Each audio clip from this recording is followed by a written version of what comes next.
தாய் மூகாம்பிகை என்று காரண பெயரை ஏன், எவ்வாறு, எதன் அடிப்படையிலே கோலமா மகரிஷி அவர்கள் ஆரம்ப நிலையில் கொடுத்தார்கள் என்ற தத்துவத்தை ஈஸ்வர பற்றி இந்த உபதேசத்திலே தெளிவாக்குகின்றார்.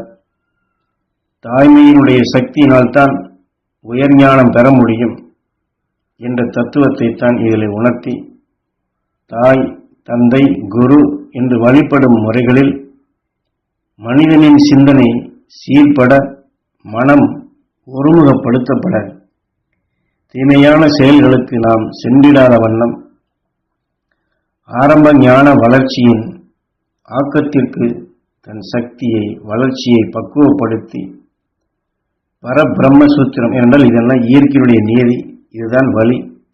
இது அனைத்துமே தியானத்தின் வழியாகத்தான் செயல்படுத்த முடியும்.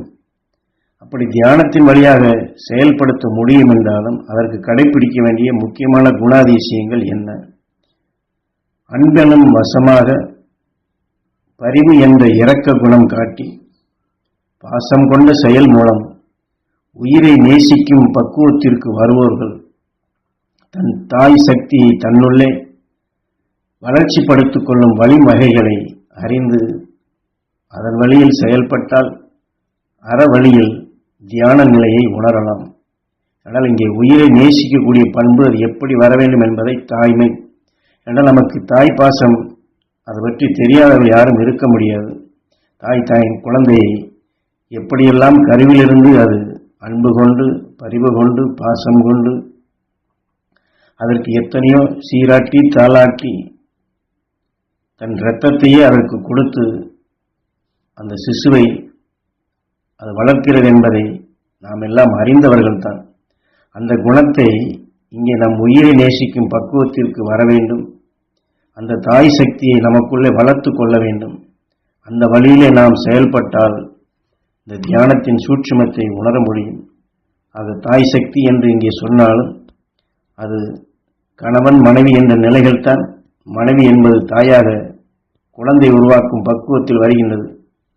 அதையே தாய் சக்தி என்றும், ரிஷி பத்தினி அதாவது மனைவியின் சக்தி என்றும், கணவன் மனைவி இணைந்த நிலைகள், பெண்மையின் அமில குணங்கள், பாசமுடன் செயல்படுவது என்பது அன்பு கொண்டுதான்.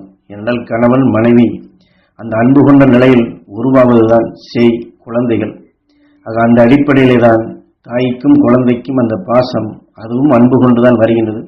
அன்பு, பரிவு, பாசம் இந்த மூன்று குணங்களும் கருவின் திருவாக சிசு வளர்ச்சி பெறும் பொழுது தாய் சக்தியால் ஊட்டப்பட்டு பிறப்பின் செயலில் மனிதனாக வளர்ச்சி பெற்று வாழும் வாழ்க்கையில் ஒவ்வொருவரும் எத்தனையோ அனுபவங்களை பெறுகின்றார்கள். ஆனால் எத்தனையோ அனுபவங்களை பெற்றாலும் அது ஞானத்தின் வளர்ச்சி வரும் நிலைகளுக்கு வளர்ந்து தியானத்தில் அடுத்து உயர் வளர்ச்சியாக நாம் கொண்டு வந்து ஞானி என்ற நிலை உயர் பெறுவதற்கு ஆத்ம பலம் வேண்டும். அந்த எண்ணம் மிகவும் முக்கியம்.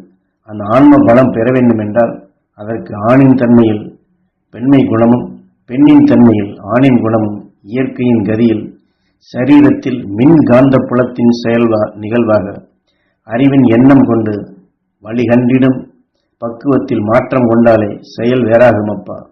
அதாவது ஆண் பெண் என்ற இணைப்பை மின் காந்த புலத்தின் செயல் நிகழ்வாக என்று குறிப்பிட்டு காட்டுகின்றார். அதாவது இந்த விஞ்ஞான விதியில் நாம் மின்சாரத்தை எடுத்துக்கொண்டாலும் பாசிட்டிவ் நெகட்டிவ் என்ற இணைப்பில் தான் அந்த மின்சாரமே ஒரு இயக்க செயலுக்கு வருகின்றது. அதுபோன்றுதான் ஆண் என்ற இணைப்பு இல்லை என்றால் இயக்கமே இருக்காது, சூனியமாகிவிடும். பெண்மை குணங்களை அகற்றிடும் நிலைக்கு நாம் வலுவை கூட்டினால் எல்லாமே தவறாகிவிடும் அப்பா, பக்குவம் மாறிவிடும் அப்பா என்றால் சிருஷ்டி என்ற நிலையில் தான் ரிஷிகள் செயல்படுகின்றார்கள். அந்த சிருஷ்டி என்ற செயலுக்கு இந்த பெண்மை குணம் மிகவும் அவசியம். என்றால் இந்த பெண் தான் தாயாகி கருவை தாங்கி வளர்த்து கொண்டு வருகின்றது. அந்த தாய் சக்தி இருந்தால் தான் வளர்ச்சியின் நிலைகள் வரும். அதாவது போற்றப்பட வேண்டியது தன் உயிரான்மா வளர்ச்சிக்கு இந்த பெண்மையின் சக்தி தானப்பா. ஆக மோகம் என்ற குணத்தையே வளர்ச்சிப்படுத்தும் நிலைகளுக்கு கொண்டு செல்ல விடாதபடி, ஆபாச நிலையில் கொண்டு செல்ல விடாதபடி தன் உயிரான்ம சக்தியை ஊட்ட சக்தியாக, பெண்மை சக்தியை போற்றிடும் சக்தியாக நாம், அதாவது அகங்காரம், ஆணவம், தீமையான குணங்கள் அது நமக்குள் வளர்ச்சி ஆகாதபடி தாய் சக்தியை வளர்த்திடும் நிலையாக நாம் கொண்டு வந்தால்தான் அவசரம், ஆத்திரம், கோபம், பழி தீர்க்கும் உணர்வு இதையெல்லாம் நமக்குள் தடுக்க முடியும் என்பதை, எனது தாய் சக்தியை இழந்துவிட்டால் நமக்கு அவசரம் வரும், ஆத்திரம் வரும், அகங்காரம் வரும், ஆணவம் வரும், அனைத்தையும் அடக்கி ஆள வேண்டும் என்ற வேகம் வரும். அதைத்தான் கட்டுப்படுத்த, அதை சீராக்கிட இந்த தாய் சக்தி அவசியம் வேண்டுமப்பா. அதற்கு இந்த பெண்மையினுடைய குணாதிசயங்கள் அவசியம் தேவை.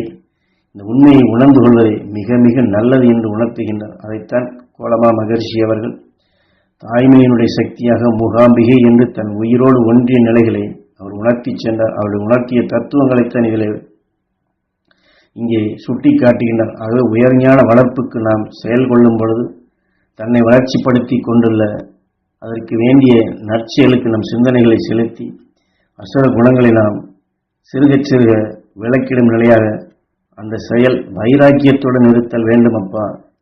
ஆனால் வைராக்கியம் என்ற எண்ணம் இருந்தாலும் அந்த உயர்நிலை பெற வேண்டும் என்ற அந்த வைராக்கிய சிந்தனை எப்படி இருக்க வேண்டும் என்றால், பெற்றே தீர்வேன், உண்டு இல்லை என்று சொல்லக்கூடிய கடுமையான வேகத்தில் இல்லாதபடி, கடுமையாக காட்டிவிடாதபடி சாந்த குணம் கொண்டு சமநிலை பெற வேண்டும் அப்பா.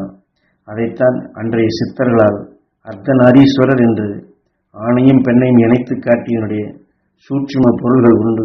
அது பெண்மையின் குணங்களை மட்டும் வளர்ச்சிப்படுத்திக் கொள்வோர் சிறுக சிறுக ஆணின் குணத்தன்மைகளை இழந்து விடுவார்கள். ஆக இதை போன்றுதான் ஆணின் நிலைகளும் பெண்ணின் நிலைகளும் இது ஒருவருக்கொருவர் தனித்த நிலையில் சென்றால் முனித்தன்மை ஆகிவிடுவோம். ஆக அதுபோன்று இல்லாதபடி நாம் பக்தி நெறி வளர்ச்சி கொள்ளும் பொழுது அந்த உயர்ந்த நிலையாக இறை சக்தியுடன் ஒன்றிடும் நிலையாக நாம் செயல்பட வேண்டும். என்றால் தன்னையே தாயாக இப்படி போற்றி அதுபோன்று கவிகளை ஏற்கனவே எத்தனை பேர் எழுதி நாம் அதையெல்லாம் படித்திருப்போம். அது தன்னையே தாய் சக்தியாக பெண்ணாக வரித்து கொண்டு, அதாவது ஆண்டவனை பாடுவதாக அவர்கள் சொன்னாலும் அந்த பெண் சக்தியை தாய் சக்தியைத்தான் அவர்கள் அதில் ஓங்கி அந்த நிலைகளை காட்டுகின்றார்கள். ஆக சிவசக்தி என்ற குணங்களால் தான் நல்ல எண்ணம் கொண்ட நற்சுவாச தியானத்தின் ஈர்ப்பொழியில் மண்டலங்களை படைக்க முடியும். ஆக இன்று நாம் காணக்கூடிய பூமியோ சூரியனோ மற்ற மண்டலங்களோ இதையெல்லாம் ரிஷிகளுடைய படைப்பு என்றால் அந்த சிவசக்தியினுடைய குணங்கள் இருந்தால்தான் இதை படைக்க முடியும். ஆணவம் அகங்காரம் என்ற குணங்களை நமக்குள் அதையெல்லாம் அகற்றிடும் அந்த முயற்சி, அது மௌனம் கொண்டு ஞானம், வீரம், சாந்தமாகிய நற்குணங்களை வளர்ச்சிப்படுத்திடும் பெண்மையின் சக்தியை கொண்டு அசுர குணங்களை நீக்கி ஒளியை கண்டு இருள் விலகுவதைப் போல் உயர்நிலை பெற்று ஞானத்தின் முதிர்வு நிலையை எய்திடலாமப்பா என்று கோலமா மகர்ஷியால் கொடுக்கப்பட்ட அந்த தாய்மையினுடைய, ஏனென்றால் அவர் அரசனாக இருந்து பல அரசாட்சிகள் புரிந்து மற்றவர்களை அடக்கியாளர் நிலைகள் இருந்தாலும் அவர் கடைசியிலே கண்டுணர்ந்த தாய்மையினுடைய சக்தியின் துணை கொண்டுதான் தாய்ப்பாசம் கொண்ட ஆதிசங்களுடைய உடலில் தன்னுடைய உணர்வுகளை செருகேற்றி அதன் மூலமாகத்தான் அவர் இருவருமே வின் சென்றார்கள். அந்த தத்துவத்தை அவர் எந்த தாய்மையினுடைய சக்தியை வளர்த்தார்களோ, தாய்மையுடைய சக்தியாக போற்றினார்களோ, அந்த கோலமா மகர்ஷியினுடைய ஆதிசங்கருடைய அவர்கள் தாய்மையை போற்றி வளர்த்த அந்த சக்தி நாங்கள் அனைவரும் பெற வேண்டும். ஈஸ்வரா என்ற உயர்ந்த நோக்கத்தில் எந்த ரிஷி எந்த ஞானி, அதாவது கோலமா மகரிஷி ஆதிசங்கர் மூலமாக வெளிப்படுத்திய அந்த பேருண்மைகள் எங்களுக்குள் ஓங்கி வளர்ந்திட வேண்டும். அந்த உயிரை நேசிக்கும் பண்பாக உயிரோடு ஒன்றும் உணர்வுகளை ஜோதியாக ஜோதி சுடராக அழியா நிலைகள் ஆக்க வேண்டும். இந்த நோக்கத்திலே தான் தாய்மையினுடைய சக்தியை நாம் போற்ற வேண்டும். அந்த தாய்மையினுடைய சக்தியாகவே நாம் மாற வேண்டும் என்று அன்பு, பரிவு, பாசம் என்ற நிலைகள் கொண்டு, ஆக நாம் இந்த உடல் மீது பற்று வைத்து இந்த உடல் வாழ்க்கைக்குத்தான் இந்த பற்றை வைத்திருக்கின்றோம். ஆனால் அதையே ஈஸ்வரப்பட்டவர்கள் உயிர் மீது வைத்து தன் உயிரான்மாவை ஜோதி சுடராக மாற்றும் நிலைக்கு கோலமா மகரிஷியால் கொடுக்கப்பட்ட தத்துவத்தை மேற்கோள் காட்டி நமக்கு தாய்மையினுடைய சக்தி இதில் எடுத்து காட்டுகின்றார்கள்.